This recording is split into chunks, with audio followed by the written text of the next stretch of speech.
It all started back in 1100 BCE, where my boys down in Athens believed that the status of Timia, a timos meaning a man without honor, was suitable to impose upon criminal offenders. The homies in medieval Europe even implemented their own form of a civil death, resulting in a loss of civil participation from those who had committed crimes.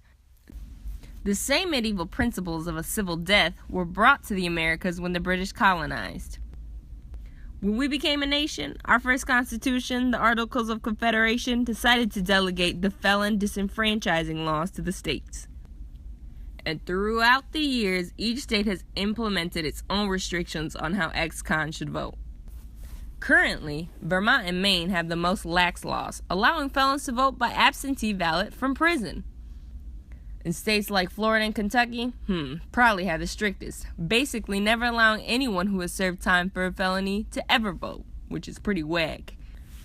Y'all are probably wondering what disenfranchisement even means. It is defined as taking away someone's right to vote or depriving someone's power, rights, and privileges. And yes, felon disenfranchisement is constitutional.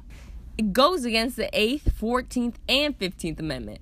I mean the 8th, preventing cruel and unusual punishment. That's in the Bill of Rights. These restrictions have a tremendous effect on the political world. I mean, if felons had the right to vote in 7 recent U.S. Senate elections, the result would have been vastly different, mostly favoring the Democratic candidate. It's even impacted a presidential election. Y'all know which one I'm talking about. Quick fast forward to 2016. Places like Virginia and Maryland are restoring voting rights to all felons. Felon disenfranchisement, like most of the criminal system in the U.S., has been proven time and time to disfavor black folks. It was reported in 2012 that 7.7% of the adult African American population was disenfranchised.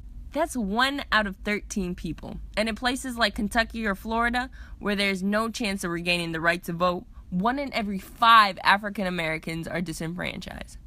On a side note, disenfranchisement is unusual in the rest of the democratic world. Countries like South Africa, Germany, and Spain recognize the democratic disparities a nation can face with taking away citizens' rights to vote. You're probably wondering what's being done about all this, and truth be told, it wasn't until 2015 something was actually done.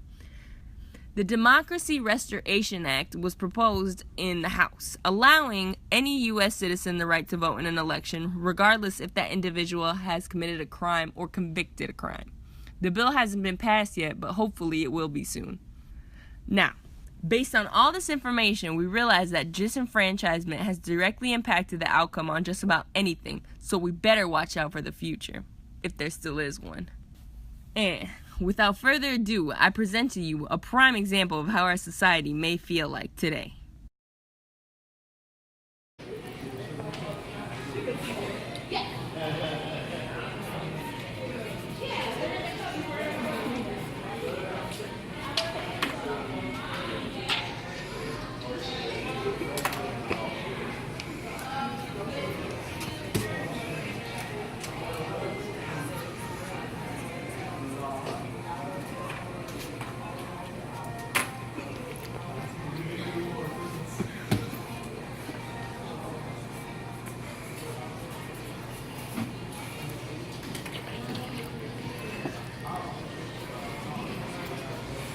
Hey, stop!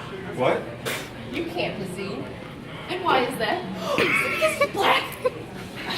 Can't you see he's a criminal?